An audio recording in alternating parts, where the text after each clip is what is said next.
भागवत गीता का उपदेश सुनते ही आपकी सारी परेशानियां एकदम से हल हो जाएगी और आप बहुत शांत महसूस करेंगे। कहते हैं गीता को पढ़ लेने से या सुन लेने से आपके सारे जन्मों के पाप इसी जन्म में खत्म हो जाते हैं।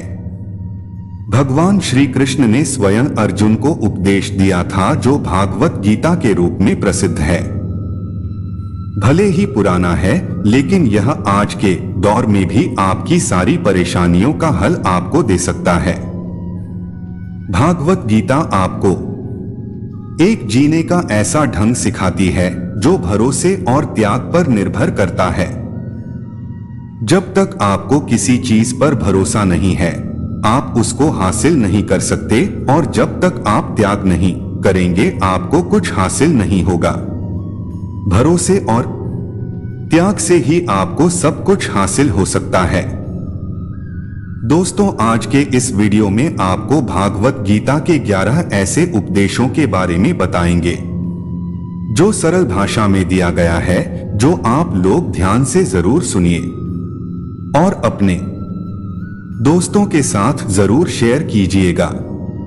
गीता का पहला उपदेश है क्रोध पर काबू रखना। आपने यह कहावत तो जरूर सुना होगा कि क्रोध से भ्रम पैदा होता है, भ्रम से बुद्धि व्यग्र होती है और जब बुद्धि व्यग्र होती है तब तर्क नष्ट हो जाता है और जब तर्क नष्ट होता है तब व्यक्ति का पतन हो जाता है।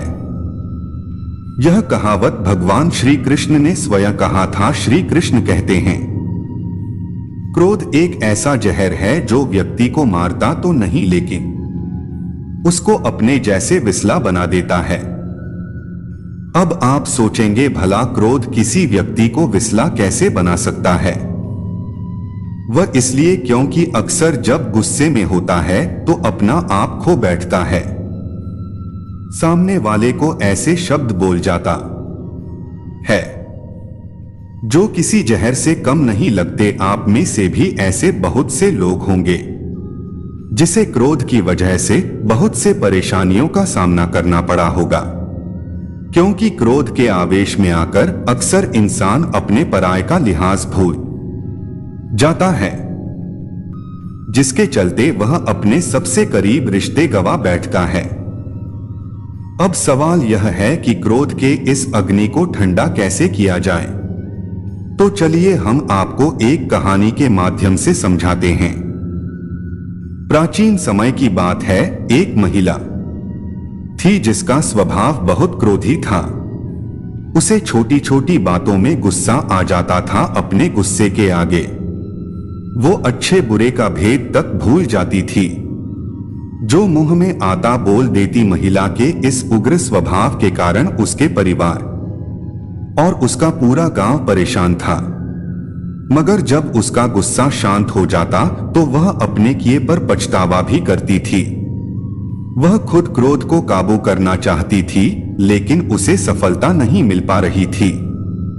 ऐसे ही एक दिन उसके गांव में एक संत आए। महिला भी संत से मिलने पहुंची और उन्हें अपनी परेशानी बताई और कहा कि मैं अपना स्वभाव नहीं सुधार पा रही हूं, कृपया कोई ऐसा उपाय बताइए जिससे मेरा स्वभाव हमेशा के लिए शांत हो जाए। संत ने महिला की बातों को गौर से सुना। वह समझ चुके थे कि इसकी समस्या कैसे दूर हो सकती है। उन्होंने महिला को एक शीशी दी और कहा कि इसमें एक दवा है। जब तुम्हें क्रोध आए तो इसे मुंह से लगाकर धीरे धीरे पीना।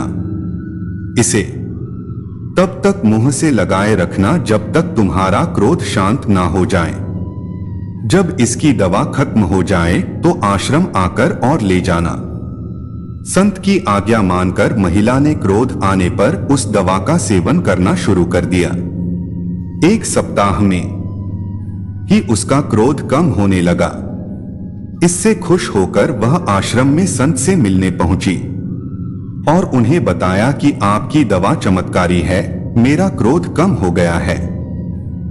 तब संत ने उसे बताया कि असल में इस शीशी में कोई दवा ही नहीं है, बल्कि सामान्य पानी है। क्रोध के समय तुम्हारे वचन को बंद करना था। तुम्हें मौन रखना था, इसलिए मैंने तुम्हें यह सीसी दी। सीसी मुंह पर लगी होने की वजह से तुम क्रोध के समय कुछ बोल नहीं पाई। इससे सामने वाले लोग तुम्हारी बातों से बच गए। तुम्हारे चुप रहने से बात बिगड़ने से बच गई। इसलिए दोस्तों, आपको जब भी गुस्सा है तो कुछ समय के लिए आप शांत हो जाइए और मौन होने का प्रयास करें। इससे आपका क्रोध शांत हो जाएगा। भागवत गीता का दूसरा उपदेश है देखने का नजरिया। भगवान श्री कृष्ण कहते हैं, हालात को देखने का नजरिया तय करता है कि हमारा भविष्य कैसा होगा। जो लोग नकारात्मक सोचते हैं उनके जीवन में कई तरह की परेशानियां बढ़ने लगती है। जिस तरह हम लोगों की सोच एक जैसी नहीं हो सकती, उसी तरह चीजों को देखने और उन्हें समझने का हमारा नजरिया भी एक जैसा नहीं हो सकता। कोई इंसान ऐसा होता है जो हमेशा अच्छी चीजें सोचता है, तो कोई ऐसा होता है जिसके दिमाग में हमेशा बुरे विचार ही आते हैं। उसी तरह कोई व्यक्ति ऐसा होता है जिसमें कुछ ना कुछ अच्छाई जरूर होता है, लेकिन कोई ऐसा भी होता है जो हर चीज में कमियां ही निकालता है। दोनों ही सिचुएशन में दो अलग अलग तरह की सोच रखने वाले व्यक्तियों को लगता है कि वह सही है, सही सोचने वाले को लगता है कि वह सही सोच रहा है, और गलत सोचने वाले को लगता है कि वह भी सही सोच रहा है। लेकिन कहीं ना कहीं दोनों में से कोई एक व्यक्ति ही सही है। मैं आपको एक छोटी सी कहानी के माध्यम से समझाता हूं हमारा लोगों और जिंदगी के प्रति नजरिया कैसा होना चाहिए। पुराने समय में एक शराबी व्यक्ति के दो बेटे थे। उसकी पत्नी की मृत्यु हो चुकी थी। जब बच्चे थोड़े बड़े हुए तो वो भी पिता की नशे की लत से परेशान रहते थे। एक दिन पिता की भी मृत्यु हो गई। जब दोनों लड़के बड़े हुए तो बड़ा भाई तो शराबी हो गया, लेकिन छोटा भाई पढ़ लिखकर समाज का सम्मानित व्यक्ति बन गया। दोनों भाइयों को देखकर लोग आश्चर्य करते थे कि एक भाई बेकार है, शराब पीते रहता है, लेकिन दूसरा भाई इतना समझदार और सफल इंसान कैसे बन गया। एक दिन कुछ लोगों ने बड़े भाई से पूछा कि तुम दिन भर शराब पीते हो, लोगों से बिना वजह झगड़ा करते हो, इसकी वजह क्या है? तुम ऐसे किस वजह से बन गए शराबी? व्यक्ति ने उत्तर दिया कि आज मैं जो कुछ भी हूं उसके जिम्मेदार मेरे पिता है। वह हमें शराब पीते थे, घर में झगड़ा करते थे, उन्हें देखकर मैं भी उनके जैसा ही हो गया हूं। वह लोग छोटे भाई के पास पहुंचे। लोगों ने कहा, तुम्हारा बड़ा भाई तो शराबी है, वह कुछ काम भी नहीं करता, लेकिन तुम एक सफल और प्रसिद्ध इंसान बन गए हो, इसकी वजह क्या है? सफल व्यक्ति ने कहा, मैं आज जिस मुकाम पर हूं उसकी वजह मेरे पिता है। यह बातें सुनकर लोगों को बहुत हैरानी हुई। दोनों लड़कों के अच्छे बुरे बहालात के लिए इनके पिता जिम्मेदार कैसे हो सकते हैं? लोगों ने छोटे भाई से यह प्रश्न पूछा। उस व्यक्ति ने बताया, मेरे बड़े भाई ने पिता की बुरी आदतों को अपना लिया, लेकिन मैंने शुरू से ही सोच लिया था कि मुझे पिता की तरह शराबी नहीं बनना है। मैं ऐसा काम नहीं करूंगा जिससे दूसरों को तकलीफ होती है।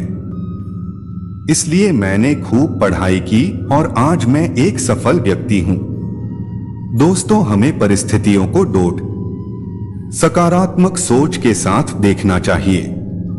अगर हम अच्छा सोचेंगे तो अच्छा ही होगा। जो लोग नकारात्मक सोचते हैं उनके जीवन में परेशानियां बनी रहती है।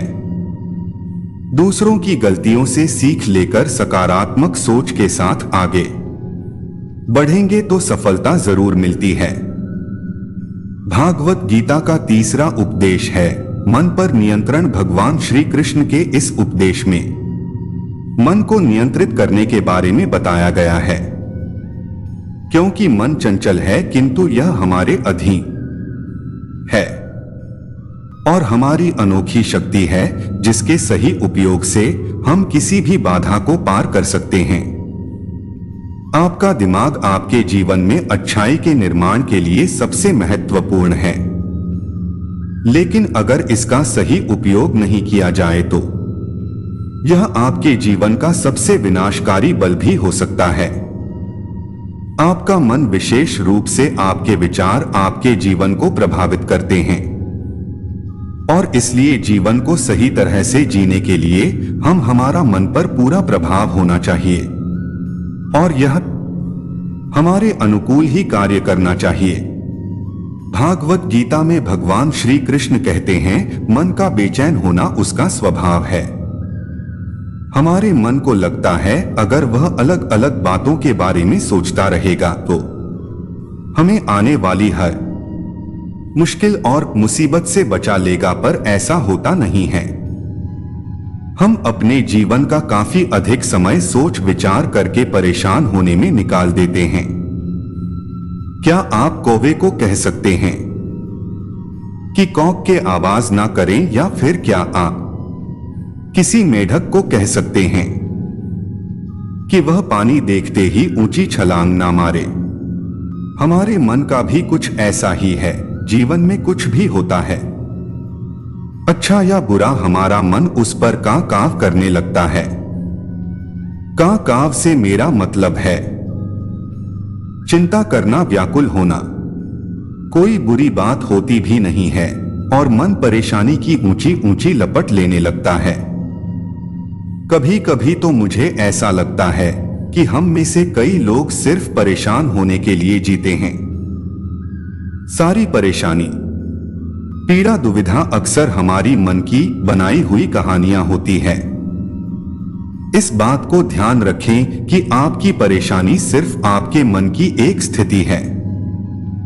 इससे छुटकारा पाने के लिए मन को शांत रखते हुए सही उपायों पर काम भी आपको ही करना होगा। अगर आप चाहते हैं कि आपका मन शांत हो तो आपको एक कहानी के माध्यम से मैं समझाता हूं। एक सेठ के पास बहुत धन संपत्ति थी, किंतु फिर भी उसके मन को शांति नहीं थी। एक दिन किसी व्यक्ति ने बताया कि किसी नगर में एक साधु रहता है। वह लोगों को ऐसी सिद्धि देता है जिससे मनचाही वस्तु प्राप्त हो जाती है। सेठ उस साधु के पास जाकर बोला, महाराज, मेरे पास बहुत पैसा है लेकिन मन की शांति नहीं है। साधु ने कहा, बेटा, जैसा मैं करूं उसे चुपचाप देखते रहना, इससे तुम्हारे मन में शांति करने की युक्ति मिल जाएगी। अगले दिन साधु ने सेठ को कड़ी धूप में बिठाए रखा और खुद कुटिया में चले गए। सेठ गर्मी से बेहाल हो गया मगर चुप रहा। दूसरे दिन साधु ने उसे कुछ भी खाने पीने को नहीं दिया और स्वयं तरह तरह के पकवान खाता रहा। सेठ इस दिन भी चुप रहा। तीसरे दिन सेठ गुस्से में वहां से जाने लगा तो साधु बोला, क्यों, क्या हुआ इस बात पर? सेठ बोला, महाराज, मैं यहाँ बड़ी आशा लेकर आया था किंतु मुझे यहाँ निराशा ही मिली। इस बात के उत्तर पर साधु ने कहा, मैंने तो तुम्हें शांति की युक्ति बता दी पहले दिन, जब मैंने तुम्हें धूप में बैठने के लिए कहा और मैं स्वयं कुटिया में बैठा तो तुम्हें बताया कि मेरी छाया तुम्हारे काम नहीं आएगी। मैंने तुम्हें भूखा रखा और खुद भर पेट खाया, उससे मैंने तुम्हें समझाया कि मेरी साधना से तुम्हें सिद्धि नहीं मिलेगी। उसी तरह शांति भी तुम्हें अपनी मेहनत और पुरुषार्थ से ही मिलेगी। मैं तुम्हारे मन को शांत नहीं कर सकता, उसके लिए तुम्हें खुद ही मन की शांति प्रदान करने वाले काम करने होंगे। यह सुनकर सेठ की आंखें खुल गई और वह साधु से आशीर्वाद लेकर अपने घर चला गया। दोस्तों, मन को शांत करने के लिए आपको क्रोध और बुरी बातों से बचना होगा। जब तक मन में क्रोध और बुरी बातें चलती रहेगी तब तक उसमें प्रेम और शांति नहीं प्रवेश कर सकती। भागवत गीता का चौथा उपदेश है खुद का आगल। भागवत गीता में भगवान श्री कृष्ण कहते हैं, जिंदगी में सफल होने के लिए पहला काम खुद को पहचानना होता है, अर्थात सफलता का पहला सीढ़ी खुद को पहचाने। खुद को पहचानकर आप जीवन में अवश्य सफल हो सकते हैं। खुद को पहचानने का मतलब यदि संक्षिप्त शब्दों में कहूं तो खुद को पहचानने का आशय आपके और आपके लक्ष्य के बीच में जो बाधाएं, परेशानी, रुकावटें, निराशा और असफलता आती है, उस पर विजय प्राप्त करने के लिए खुद को पहचानना आवश्यक होता है। हमें खुद को पहचानने के लिए हमें सबसे पहले अपने आप से बातें करनी होगी, अर्थात सबसे पहले हम खुद को पहचानने की कोशिश करेंगे कि मैं कौन हूं, मैं कैसे हूं, मेरा अस्तित्व क्या है, मेरे अंदर कौन कौन सी क्षमताएं हैं, मेरे अंदर कौन कौन सी कमियां हैं, मेरे अंदर कौन कौन सी अच्छाइयां हैं, मेरी सोच कैसी है, मेरे विचार कैसे हैं, मेरे जीवन का उद्देश्य क्या है, मेरी जिंदगी का लक्ष्य क्या है, क्या जो मैं वर्तमान में कार्य कर रहा हूं इससे मेरे उद्देश्य पूरे हो सकते हैं, क्या मैं अपने लक्ष्य तक पहुंच सकता हूं। यदि मेरे इस कार्य से मेरे उद्देश्य पूरे नहीं हो रहे हैं और मैं अपने लक्ष्य तक नहीं पहुंच पा रहा हूं तो मुझसे ऐसी क्या गलतियां हो रही है जो मैं अपने ही उद्देश्य की पूर्ति करने और लक्ष्य तक पहुंचने का बाधक बन गया। खुद को पहचान पाने में असफल होने के कारण दुनिया में ज्यादातर इंसान खुद को जानने के बजाय दूसरों को जानने के पीछे लगा रहता है और दूसरों को जानने में अपना पूरा दिमाग, अपना पूरा समय, अपना पूरा ताकत लगाता रहता है। फिर भी वह सामने वाले इंसान को नहीं जान पाता। यदि इंसान दूसरे को जानने के बजाय खुद को जानने में अपना पूरा दिमाग, अपना पूरा समय और अपना पूरा ताकत लगा दे तो कहना ही क्या वह कुछ ऐसा कर जाएगा कि दुनिया उसके कदमों में होगी। उस इंसान को खुद पता नहीं चलेगा कि उसने ऐसा क्या कारनामा कर दिया। इसलिए उठो, जागो और अपने आप को पहचानो, अपनी ताकत को डोट पहचानो, तभी आप इतिहास रच सकते हैं।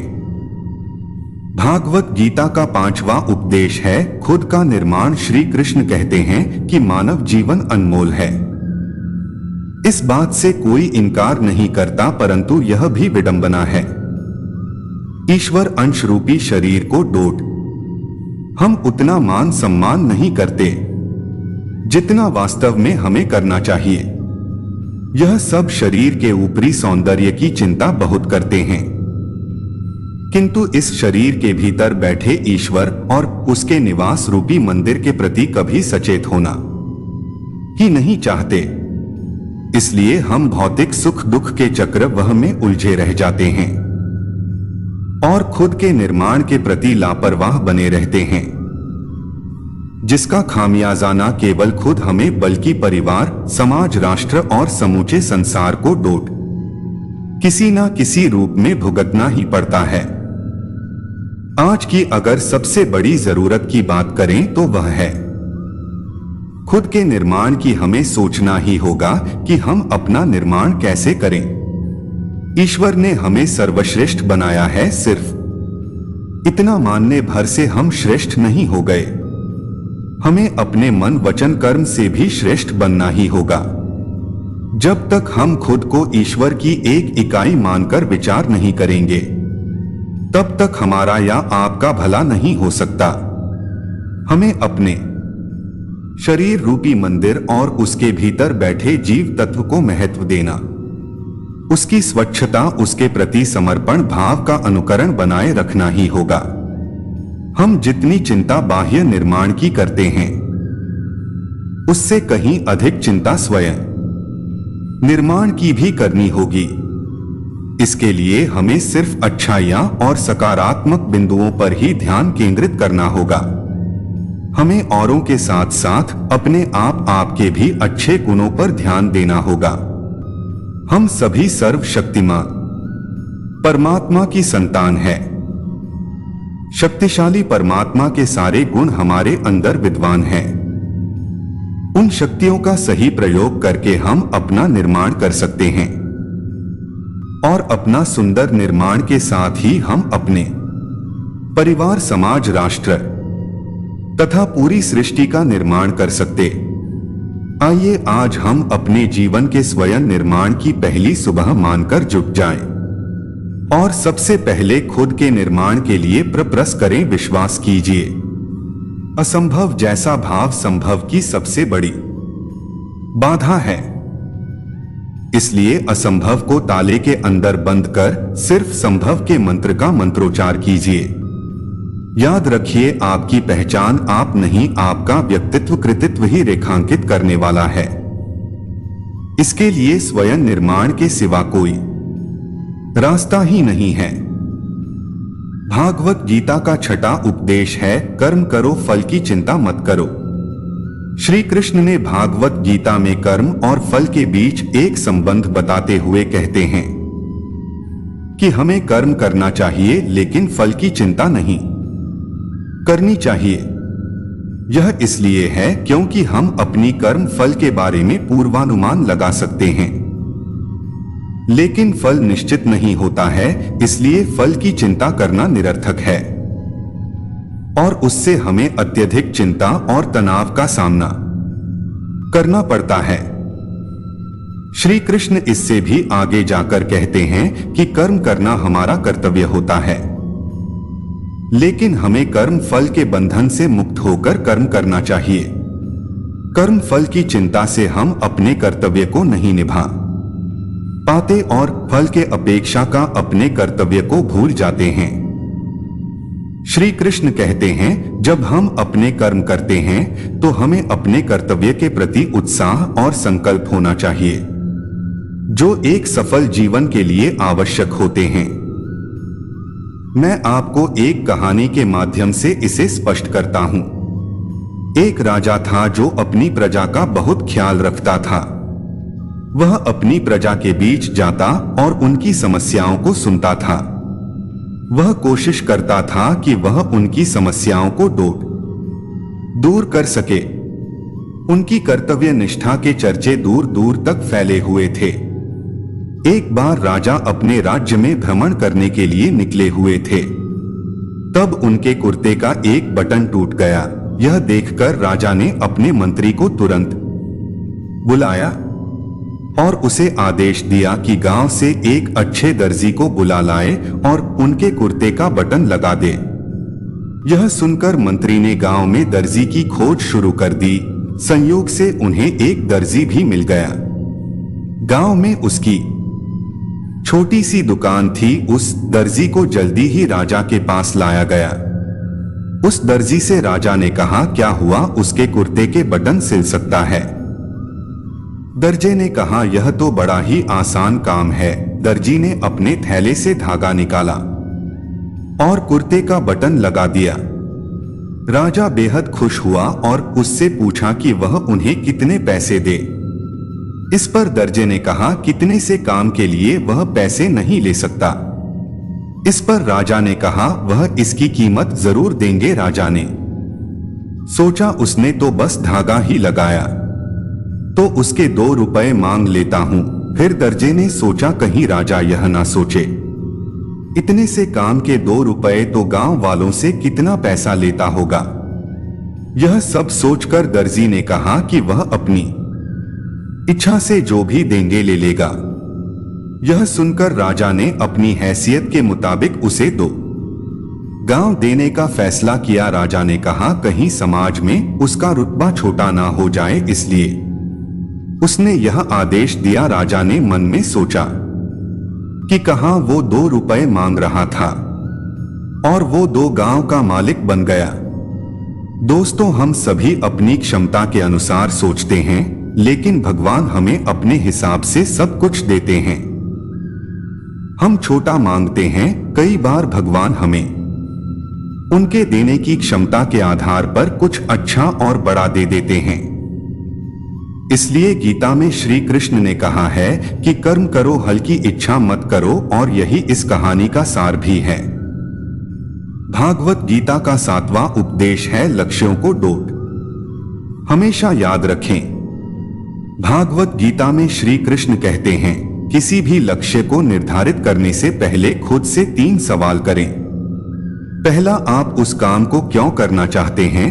दूसरा, इसका क्या परिणाम होगा? तीसरा, आपको इसमें सफलता मिलेगी?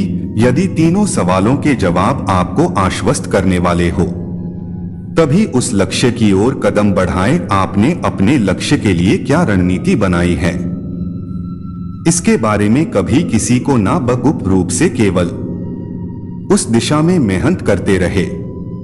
यदि आपके लक्ष्य के मार्ग में कोई विपत्ति आए तो उससे घबराकर लक्ष्य को बीच में ना छोड़े। धैर्य के प्रति विपत्ति का सामना करें और लक्ष्य के प्रति सकारात्मक सोच के साथ प्रयास को जारी रखें। जरूरी नहीं जैसा आपके साथ पहले हुआ है वह आगे भी होगा। आपके भविष्य को संवारने की गुंजाइश हमेशा आपके हाथ में होती है। हमेशा हमारे आसपास कुछ लोग होते हैं जो तेजी से सफल हो जाते हैं और जिंदगी में आगे बढ़ जाते हैं। वहीं कुछ लोग लाख कोशिश के बाद भी जिंदगी में सफल नहीं हो पाते। उन्हें सबसे पहले अपने लक्ष्यों को तय करने की जरूरत होती है, जिससे कि पता चल सके कि किस दिशा में आगे बढ़ना और मेहनत करना है। जिंदगी में सफल होने के लिए अगर लक्ष्य तय करने में दिक्कत होती है तो इन बातों को हमेशा याद रखें। आप दूसरों के मुताबिक लक्ष्य चुनने की बजाय अपने हिसाब से लक्ष्य को चुनें। जब काम को डोट आप अपने तरीके से हैंडल करने की कोशिश करेंगे तो लक्ष्य निर्धारित करना आसान होगा। सपने देखना अच्छी बात है, लेकिन सपनों को अगर हकीकत में पूरा करना चाहते हैं तो मन से समझने की कोशिश करें कि आप क्या चाहते हैं। लक्ष्य निर्धारित करने के लिए उन्हें पूरा करने के लिए कितने सोर्स है, उस हिसाब से लक्ष्य निर्धारित करें और आगे बढ़े। बड़ा लक्ष्य तय करने से अच्छा है कि हमेशा छोटे लक्ष्य बनाएं। मैं आपको इसे एक कहानी के माध्यम से समझाता हूं। एक गधे का लक्ष्य था कि वो अपनी जिंदगी में कुछ बड़ा करे। वो गधा कुछ ऐसा करना चाहता था जिससे मरने के बाद भी लोग उसे याद करें। उसका नाम ले। उस गधे का एक मालिक था। उस मालिक का भी लक्ष्य था कि वह अपने क्षेत्र में सबसे बड़ा व्यापारी बने। वह अपने लक्ष्य को पूरा करने के लिए अपने गधे से दिन रात काम करवाता। मालिक गधे पर बहुत भारी सामान लादा करता था जिससे उसे ज्यादा मुनाफा मिल सके। गधे को यह डर था कि कहीं वह अपने काम में असफल ना हो जाए और उसे खाने के लाले ना पड़ जाए। इस डर की वजह से वह अपने मालिक को छोड़ नहीं पाता था और अपनी पूरी जिंदगी अपने मालिक के लक्ष्य को पूरा करने में लगा देता है। जब गधा बूढ़ा हो जाता है तब उसका मालिक उसे मरने के लिए एक जंगल में छोड़ देता है। जब वह गधा मरने वाला होता है तो अपनी जिंदगी के बारे में सोचता है। गधा मन ही मन सोच रहा होता है कि क्या होता अगर मैंने एक बार प्रयास की होता, शायद मेरी जिंदगी कुछ और हो सकती थी। अगर मैंने हिम्मत दिखाई होती तो आज मैं कुछ और जगह पर होता। अंत में गधा मर जाता है। आजकल के ज्यादातर लोगों की जिंदगी इस गधे की तरह जो खुद के लक्ष्य पर काम करने के बजाय अपना पूरा समय और पूरा एनर्जी दूसरों के लक्ष्य को पूरा करने में लगा देते हैं और अपनी काबिलियत से कम पर ही संतुष्ट हो जाते हैं। जब तक हम खुद के बारे में नहीं सोचते और खुद के लक्ष्य पर काम करना शुरू नहीं करते, तब तक हम अपनी जिंदगी अपने हिसाब से जी नहीं पाते। इसलिए हमें जितना हो सके उतना जल्द से जल्द अपने लक्ष्य पर काम करना चाहिए। अंत में इस गधे की तरह अगर पछताना ना हो तो अपने लक्ष्य के बारे में सोचकर उसी में आगे बढ़ो। एक बार हिम्मत करके हम अपनी जिंदगी अपने हिसाब से जीने लगते हैं और अपने लक्ष्य को पूरा करने के बारे में सोचते, उससे यह गारंटी तो नहीं है कि हम अपने लक्ष्य को 100% पूरा कर पाएंगे, पर यह अफसोस नहीं रहता कि हमने कुछ किया ही नहीं। इसलिए अपनी काबिलियत को पहचानो और अपने लक्ष्य को पूरा करो।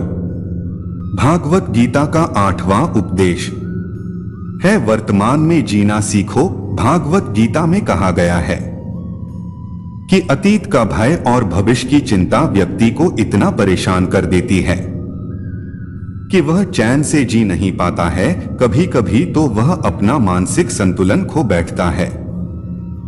हमें यह नहीं भूलना चाहिए कि अपराध और चिंता मनुष्य की प्राकृतिक भावनाएं हैं, लेकिन इनसे ग्रस्त हो जाना अथवा यह सोच लेना इनसे छुटकारा मिलना बहुत मुश्किल है।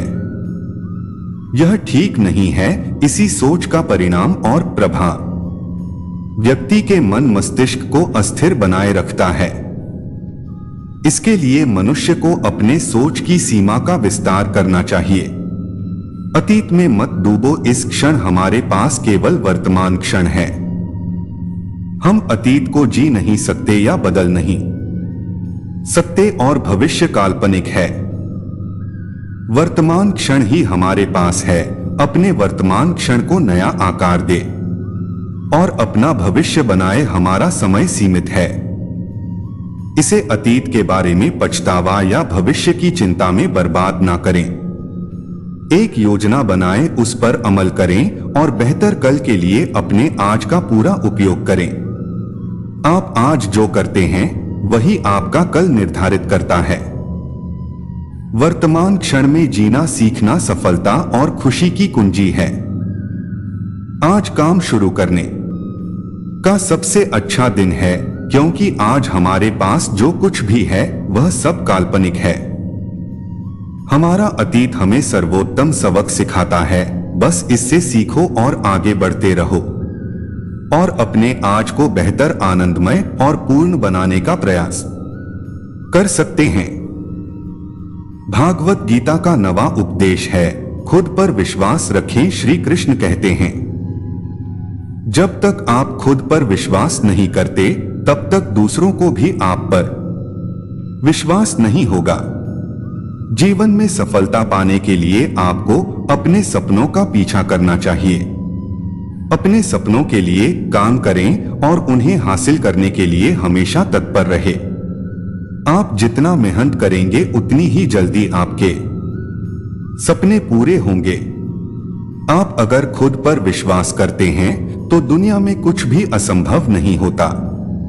जब तक आप खुद पर विश्वास नहीं करते तब तक आप अपने सपनों को पूरा नहीं कर पाएंगे। खुद पर विश्वास करना आपकी जिंदगी में बदलाव ला सकता है। आप कुछ भी कर सकते हैं। आपको खुद पर विश्वास करना होगा और फिर देखें आप कैसे जीवन में सफल होते हैं। अगर किसी को खुद पर भरोसा हो तो कोई भी कठिन काम आसानी से पूरा किया जा सकता है। रामायण में ऐसा ही एक प्रसंग है। जब वानर सेना माता सीता की खोजबीन करते हुए जब समुद्र तट तक पहुंची तो विशाल समुद्र को पार कर लंका जाना कठिन प्रतीत होने लगा।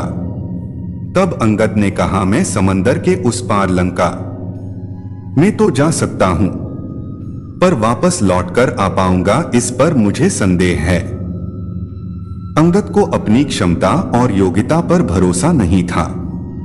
तब जामन ने हनुमान के उसकी क्षमताओं और शक्ति को याद दिलाया और कहा कि आप लंका जाकर सीता जी का पता लगाकर आए।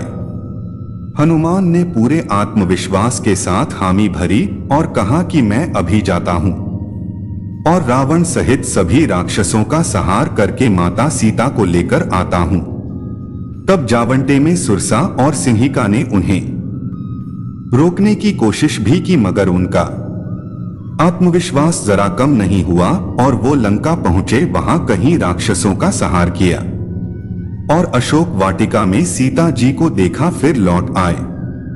दोस्तों, जब हम किसी ऊंचे मुकाम की तरफ जाते हैं तो मन में आशंकाएं और भय जरूर आ जाता है, मगर हमें इनसे पार पाने के लिए अपने भीतर के भरोसे को मजबूत रखना चाहिए।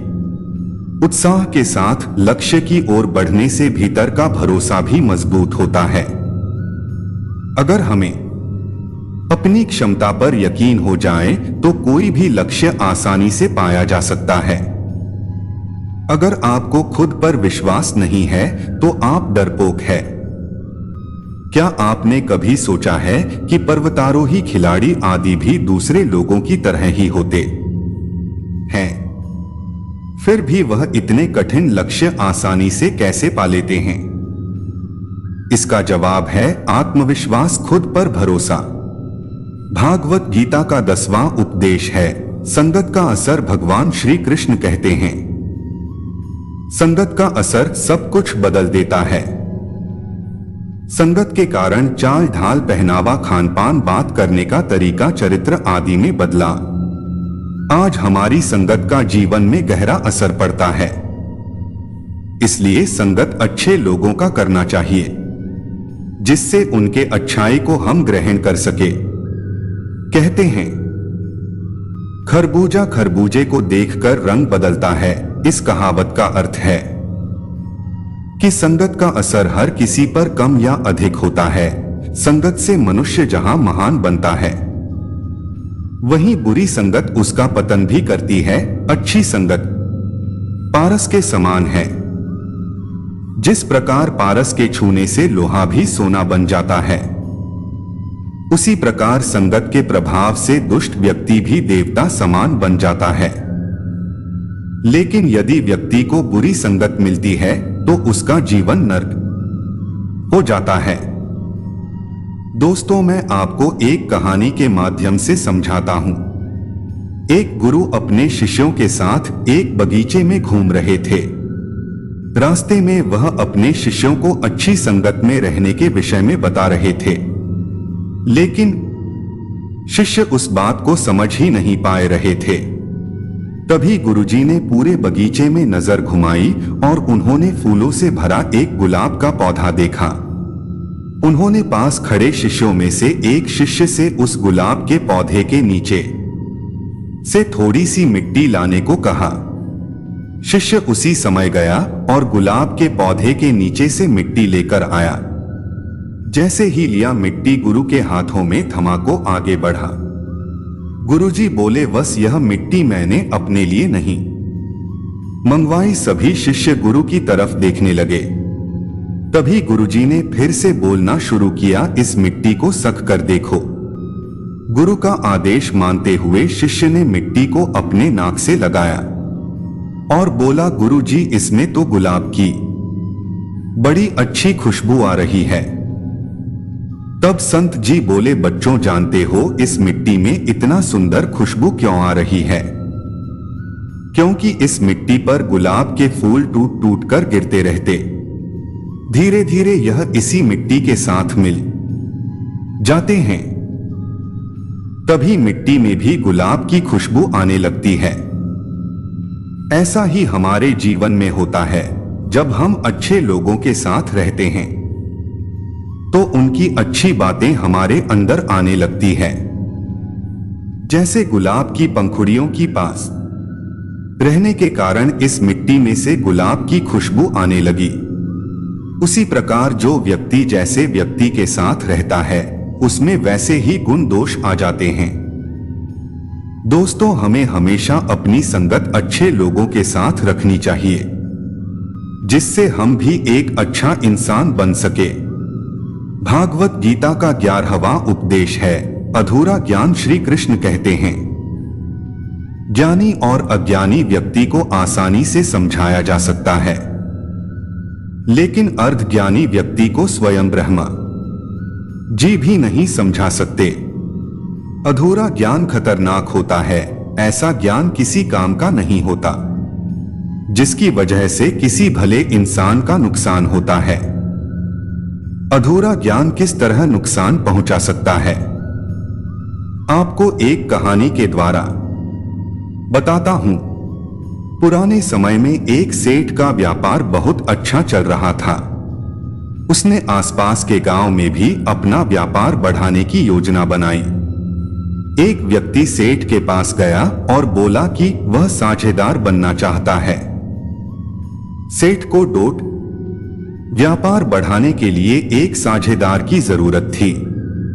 उसने अनजान व्यक्ति को अपने व्यापार में शामिल कर लिया। अब दोनों साझेदारी व्यापार करने लगी। नया साझेदार बहुत मेहनती था। सेठ और साझेदार की मेहनत से व्यापार एकदम तेजी से बढ़ने लगा। सेठ बहुत खुश था। एक दिन सेठ का करीबी दोस्त उससे मिलने आया तो उसने साथी साझेदार को देखा। सेठ का दोस्त उस साझेदार को पहचान गया कि यह तो एक ठग है, चोरी करता है। सेठ का मित्र खुद को शास्त्रों का जानकार और ज्ञानी मानता था। उसने कहीं पढ़ा था कि कभी भी किसी की बुराई नहीं करनी चाहिए, इसलिए उसने नए साझेदार की सच्चाई सेठ को नहीं बताई। सेठ का मित्र बोला कि तुम्हारा नया साझेदार बहुत मेहनती है, सभी का विश्वास जीत लेता है।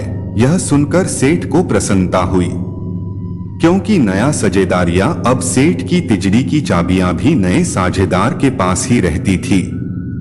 एक रात मौका पाकर वह साझेदार सेठ का सारा धन लेकर भाग गया। सुबह जब सेठ नींद से जागा तो देखा कि सारा धन गायब है। उसका पूरा व्यापार बर्बाद हो गया। दुखी सेठ अपने मित्र के पास पहुंचा और उसने पूरी बात उसे बता दी। सेठ का मित्र बोला, मैं तो यह बात पहले से जानता था कि वो एक ठग है। वह मेहनत करके दूसरों का भरोसा जीत लेता है और मौका पाकर उनका धन लेकर भाग जाता है। यह बात सुनते ही सेठ को क्रोध आ गया।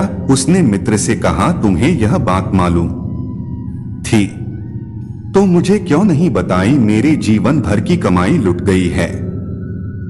सेठ का मित्र बोला, मैं कभी किसी की बुराई नहीं करता हूं। बुराई करना पाप है, मैंने शास्त्रों में पढ़ा है, इसलिए मैंने उसकी बुरी बातें तुम्हें नहीं बताई।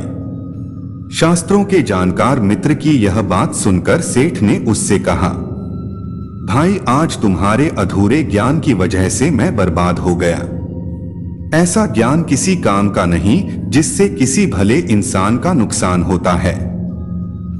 दोस्तों, आपको यह पता चल गया होगा कि अधूरा ज्ञान बहुत ही खतरनाक होता है, इसलिए कोई भी ज्ञान पूरा अवश्य ग्रहण करें।